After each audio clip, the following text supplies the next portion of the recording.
The dream is alive. Jake Bates is a Detroit Lion.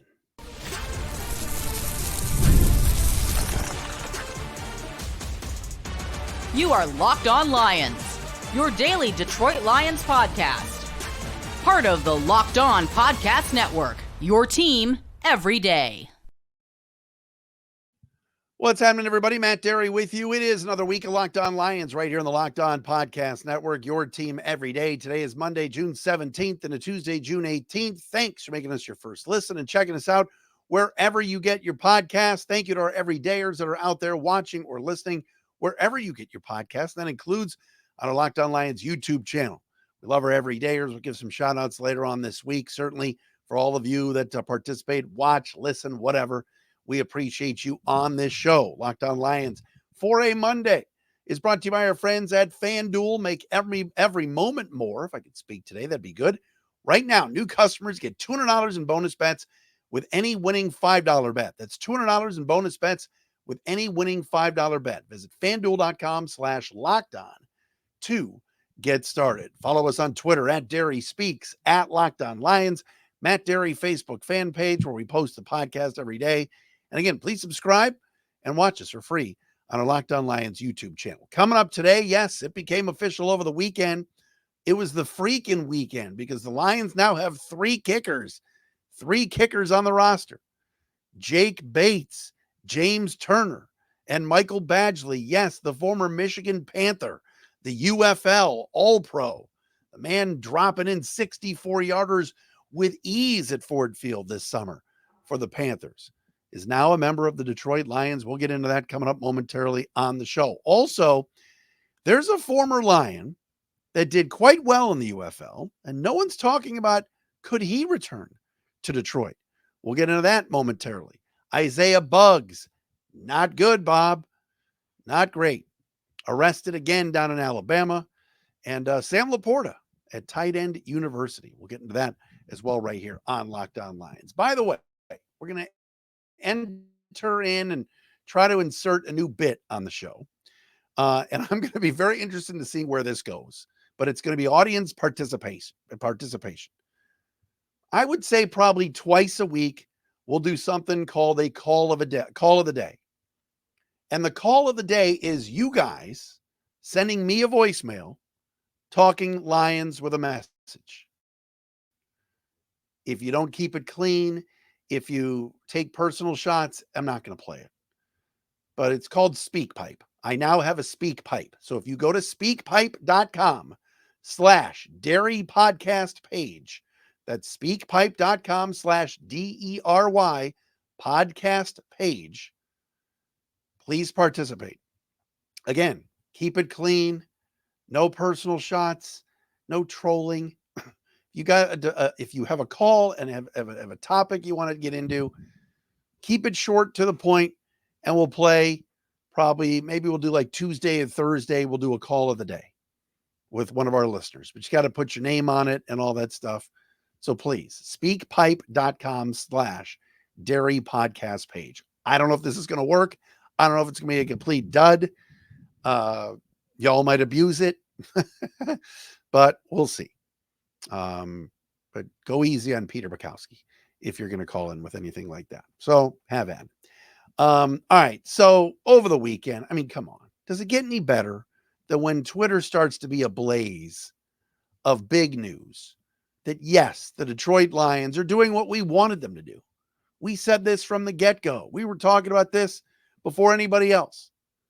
The Lions needed to go out and get Jake Bates from the Michigan Panthers. What a story. Guy didn't even kick in college. He was a soccer player. Last kicked a field goal in high school. Gets into the UFL for our Michigan Panthers. All 9,000 of you went to games this year. But yet he was banging through 60-yarders with ease to the point where we said, yes, the Lions have got to go out and at least talk to him. Now, again, there was some tampering going on during the season. Mike Nolan, the Panthers coach, is like, yeah, teams are contacting him when they're not allowed. You had to wait until the UFL season was over to actually contact Jake Bates or anybody from the UFL. Fast forward to over the weekend, we knew at the end of last week that the Lions had contacted him along with the Commanders and the Packers. Then Adam Schefter reported on Saturday that the Lions had signed Jake Bates, who made 17 field goals in UFL, hit a couple of 60-yarders, including a 64-yarder. They were giving him a 2-year deal. The Lions haven't given a 2-year deal to any kicker ever. Well, that's not true. Under the Brad Holmes regime, the Lions have been one-year deal, the one-year deal buffet, to use a Mike Valenti term, on kickers. The Lions chew up and spit out kickers like it's going out of style. We're entering year 4 of the Holmes and Campbell regime. Not a lot to complain about. Brad Holmes, it was executive of the year for a reason. Dan Campbell has turned into one of the better coaches in the league. The team just keeps winning. It's awesome. All right, everybody's excited about Lions football. But when it comes to kickers, it's been a struggle. Lions have rotated through a ton. No, I'm not going to reach for the sheet and read you the names again. But Michael Badgley at the end of last season took over for Riley Patterson, did a nice job, but it was pretty apparent in the NFC Championship game, Dan Campbell didn't feel like in an outdoor stadium on grass, he didn't feel comfortable going to the Money Badger from 47, going to the Money Badger from 43. He was going for it. Michael Badgley does not have a big leg. This is not a guy kicking 60-yarders here. Pretty accurate, pretty solid as a veteran in the NFL. But now, Lions signed James Turner, undrafted rookie free agent, had a really nice season last year for Michigan.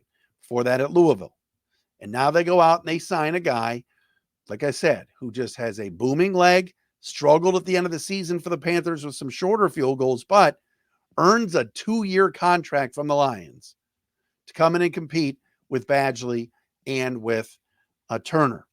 My feeling on the 2-year deal is I think the Lions probably felt like they had to win that battle over the Packers.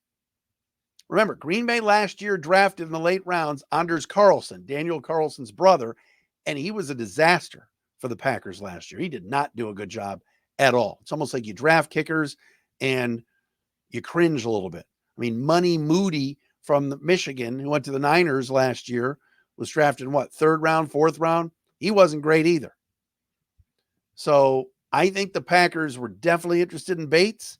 I think the Lions said, why don't you stay here? Let's give you a 2-year deal. Now, again, 2-year, 3-year, 1 year doesn't really matter in the NFL. You cut a guy, you don't owe him anything. But Jake Bates was definitely comfortable at Ford Field. He did a good job for the Panthers. And now, at least for now, he will be a part of the competition with Michael Badgley and James Turner. And quite honestly, I think he's going to win. I do. I'm rooting for this kid. Remember last year, the Cowboys, Michael Aubrey. I mean, the guy was unbelievable, had never kicked at a professional level, turned out to be a Pro Bowl kicker. Maybe the Lions are going to have something here. And we've discussed it on the show before. I was driving home today in my car and put the ticket on, and I heard Rico and Stoney talking about the same type of thing. Do the Lions really want a really good kicker? Because does that take away from what Dan Campbell wants to do? And the more I think about it, and I'm guilty of this by bringing this up a while ago, why wouldn't you want a good kicker? Why wouldn't you want somebody that, if you're down 2 and it's 24, if it's 23-21 with 2 seconds left, you're going to, and you're 50 yards away, or you're at the 35, you need a 52-yarder to win it, you're going to kick. And do you have faith that it's going to be Badgley that wins you that game? Now, Jake Bates has done it at the UFL level with no fans in the stands, or very little. All right? But I love that the Lions went out and got him. He has familiarity with that stadium. He was kicking them 64-60, hit 3 60-yard field goals with distance, with room. These weren't scrapers off the crossbar. These were way past. So I'm all for it. I'm excited for this kid, and I hope he gets the job done. It's very, very exciting. And this is going to be the most intriguing battle of training camp. We talk about the 4th receiver. We talk about the edge opposite of Hutchinson. No, we're going to be watching the kickers. All 3 of them going into training camp, and we'll see what takes place. All right, coming up next, no one's talking about another UFL star who was a Lion last year. Could the Lions bring him back as well?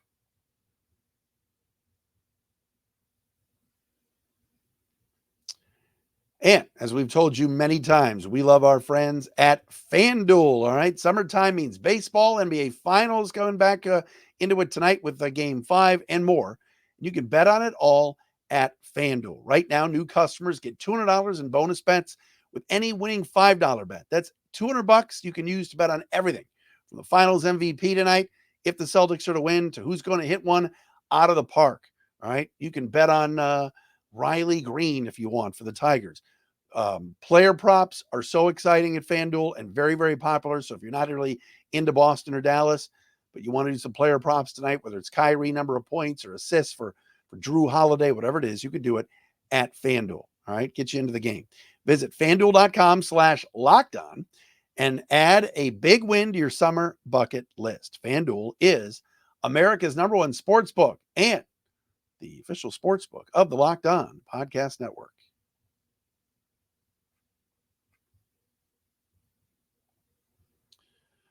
All right, folks, not sure if you checked out the UFL championship game over the weekend, but the Birmingham Stallions seem to be like some sort of dynasty. They win it again under Skip Holtz.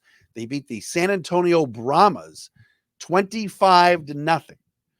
The UFL championship game MVP was also the UFL MVP, and that was none other than, and no one's talking about this, former Lion Adrian Martinez. Now, Martinez is more of a running quarterback. In the championship game, he threw for less than 100 yards, but he was the UFL MVP and the championship game MVP. Even Tom Brady was there. But Adrian Martinez is a 24-year-old quarterback that, of course, started his career at Kansas State, finished up at Nebraska. By no means is Adrian Martinez going to be pushing Jared Goff for the starting job with the Lions. All right. He's not a great thrower. He's not a great passer at all. But if you watched any of the UFL this season, and I've caught some games, he was UFL MVP. He was UFL championship game MVP. He was all UFL first team, and he was the rushing leader in the UFL. Adrian Martinez can run. We saw that in college. Not a great passer. He was with the Lions for the preseason last year and got cut. You look at the situation right now, and you knew going into we know. Well, let's go back to last year. When the Lions got Teddy Bridgewater, that was it for Martinez. Plus, Sudfeld got hurt, and the Lions were in good shape. Jared Goff has been upright for the last couple of years. He has not gotten injured, knock on wood. And they had a really good backup last year for $5 million in Teddy Two Gloves Bridgewater. Now this year, fast forward to 2024, Jared Goff is your starter. Locked in on a long-term deal, making over $50 million a year. Nate Sudfeld is back. Nate Sudfeld is whack. He's not good. And then you got Hendon Hooker, who fans love. Why wouldn't the Lions maybe take a look at Adrian Martinez and bring him back? Number one, he knows the system. He's worked under Ben Johnson and Dan Campbell and Mark Brunell. He was in training camp with the team last year. He had a really good summer and spring playing for the Birmingham Stallions. Why not? Give him a shot. Maybe his arm's better. Maybe he's gotten more accurate. Yes, he doesn't throw for big yards, and he's more of a running quarterback. But everybody's talking about Jake Bates in the UFL. What about Adrian Martinez? I mean, the Lions don't have a Teddy Bridgewater right now. Hendon Hooker is an unknown commodity. Nate Sudfeld, we've seen. All right, we watched him last August. It's not pretty. So taking a flyer on a guy like Adrian Martinez, I'm all for it. Could be something there. We're talking about backups and third string. I am not telling you that this guy is going to be the next heir apparent to Jared Goff. No. Jared Goff is a quarterback here this year and for 4 more years after that. And hopefully finish his career in Detroit because he's been phenomenal here. Took a team from 3 wins to 9 to 12 plus 2 is 14. But why wouldn't they give Martinez a look? He's already been here. And he had very good success in the UFL. That's something to keep an eye on. And maybe, just maybe, the Lions will do in a few weeks. Right now, they can talk to him. So we'll have to wait and see. All right. We brought this up now numerous times, but last year was a very strange year for Isaiah Buggs with the Lions because we thought Buggs was going to be playing an integral role for this team on the interior of that defensive line. Mouthed off a little bit about training camp, didn't love his reps. Something was going on, left the team, came back, was hurt, came back. Isaiah Buggs, since then, was, of course, let go by the Lions last year, signed to the Chiefs, played on their practice squad, ended up winning a Super Bowl, and then was arrested on animal cruelty charges a few weeks ago down in Tuscaloosa, Alabama. Well, over the weekend, Buggs was arrested again, this time on charges of second-degree domestic violence and second-degree burglary. He was released from prison or jail this morning. But man, you want to talk about all of us saying, why isn't Isaiah Buggs with the Lions? What's going on with Buggs? Why was he a healthy scratch last year? Why was he inactive? This is it. According to AL.com, prosecutors in the case have now revoked Buggs' bond from the animal cruelty charges, as one of the conditions of the bond was to not commit any new crimes. So as of right now, Buggs released on bond, but again, was arrested this morning or Sunday morning at 5:28 in the morning as officers responded to a 911 call. Chiefs have not made a statement yet on Buggs' legal situation. So he could be booked in jail for the third time this offseason.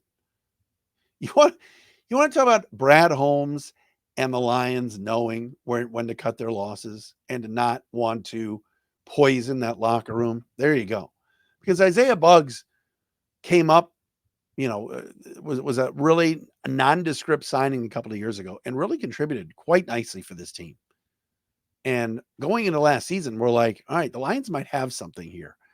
And all he has been is a gigantic headache off the field. Animal cruelty, couple of arrests, now domestic violence, 5:28 in the morning on a Sunday morning, a late night Saturday night into Sunday. 911 calls at 5 a.m., never a good thing.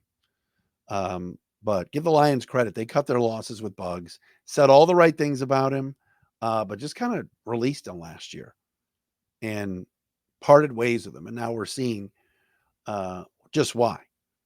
And, going into this year, I think the Lions feel like, especially with DJ Reader and Aleem McNeil, and they hope a healthy Levi Onwuzurike in the last year of his deal, motivated to get a contract, that they should be all right with some of the big guys in the middle of that defensive line. The Kaminsky's, the Pascals, they're back as well. We've talked a little bit about Mingo, the 6th round pick, who I like a lot.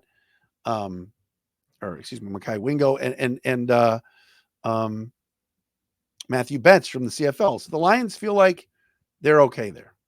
But they knew last year during the season and kept it pretty quiet and kept it pretty professional that Isaiah Buggs was kind of a headache. And it just seems like every day you're seeing a new story about Buggs getting arrested. It's crazy. These guys, these players get such a golden opportunity in the NFL, and especially when the money's not guaranteed. This isn't the NBA or the MLB or even NHL where these guys are signing 10-year contracts. Remember when Johan Franzen got that 10 or 11-year deal, and obviously he had concussion issues and all sorts of things. But like for the NFL, if you have an opportunity and you perform, you got to take advantage of that right here, right now, and just keep your nose clean and just stay out of trouble. And teams are always looking for defensive linemen or just, players that can play. But man, it's an unbelievable lesson that Isaiah Buggs is apparently not learning at the next level. Arrested yet again. Sam LaPorta is in the news, and man, do we spend enough time talking about this guy? I'm not sure we do. It's amazing how good Sam LaPorta is, and he got a little recognition once again, and we will get into that coming up next, right here on a Monday edition of Locked On Lions, right here on the Locked On Podcast Network.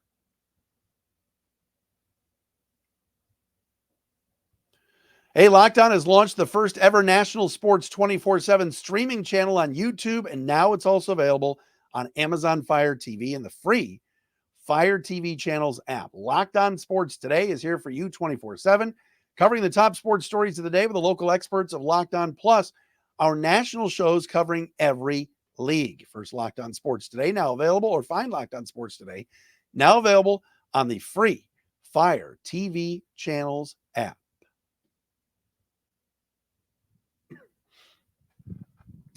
And do not forget, speakpipe.com, SPEKPIPE.com/dairy podcast page. We'll do a call of the day tomorrow, if you behave, and Thursday.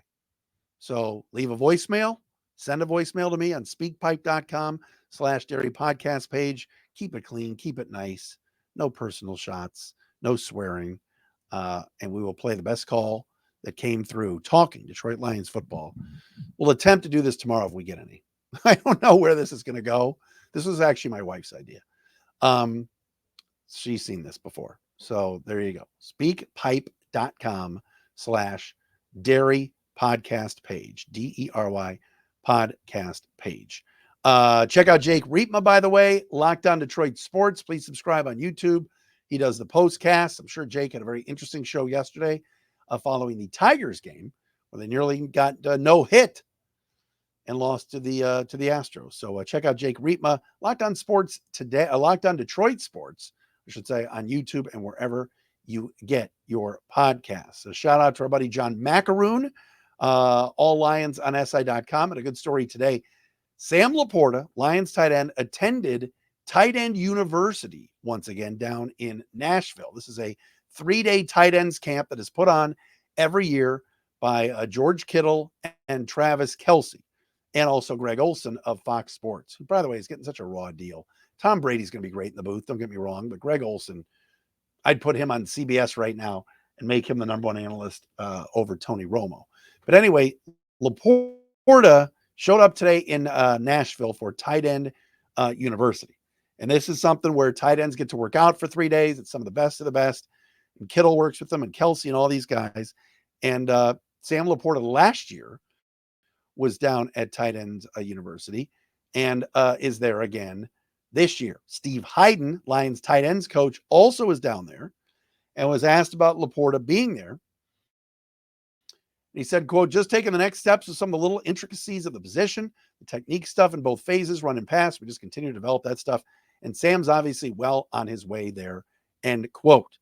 Hayden added about LaPorta, I think it's just continuing to stay on the path we're on and making sure we're detailing the things that we need to detail with him. So Sam LaPorta down at Tight End University. Look, we don't talk about this guy enough on this show, and I'm guilty of it. Like, we sit here and talk about what are the Lions going to do at wide receiver? What about the number 4 receiver? And how about Jahmyr Gibbs? And is this the year that Jamison Williams breaks out like everybody says he's going to? Or, you know, Jared Goff having time to throw. And what about St. Brown? Can he continue to do all of this? Khalif Raymond, if he's healthy. Sam LaPorta is so good. And it's like, what a job that Brad Holmes did last year to get him in the second round. And what a job Ben Johnson, the coaching staff, did on the offensive side to really get him to the point where even injured, playing injured against the Rams and Bucks last year in the playoffs, the guy was still a big time target. The guy was still somebody that defenses were like, we got to watch him. LaPorta put up rookie numbers that were record breaking. And rarely do you see that happen here in Detroit, right? Where we get a guy here that is such a stud. And, you know, Hayden was talking, I guess, to reporters down at Tight End University, like, the last thing we want to do is overhype somebody or give somebody too big of an ego, or, you know, maybe we hold him back from going to this event based upon he had such a great first year that let's just be careful and not, you know, maybe stroke him too much. Sam LaPorta is as mature 22, 23-year-old guy that you'll find. You know, I know he's been spotted in his neighborhood where I know he lives with his fiance. And people just rave about this guy, about what a great dude he is and just what a great head he has on his shoulders. And of course, he's going to be at Tight End University. He's one of the best in the league right now. Kelce and Kittle are the gold standard. They are. And those are the guys that run this camp. But after those two, you could make a case for Sam LaPorta being the third best tight end in all of the NFL. And there's some good ones, including TJ Hawkinson, of course, the former Lion who's in Minnesota. And there's others. But man, this dude just can ball. And I think that's so cool that he's down back in Nashville now, always willing to learn, getting tips from guys like that. Of course, he and George Kittle, both Iowa guys. Hawkinson, of course, an Iowa guy. But, you just expect big things again this year from Sam. Man, was he such a good target this past year. And his blocking was better than all of us expected. It really was. All right, that'll wrap things up for a Monday edition of Locked On Lions. Thanks for checking us out wherever you get your podcast. Thank you to our everydayers who are out there and check us out daily. Please subscribe to our Locked On Lions YouTube channel. Follow us wherever you get your podcasts. Fresh episode again tomorrow right here on Locked On Lions.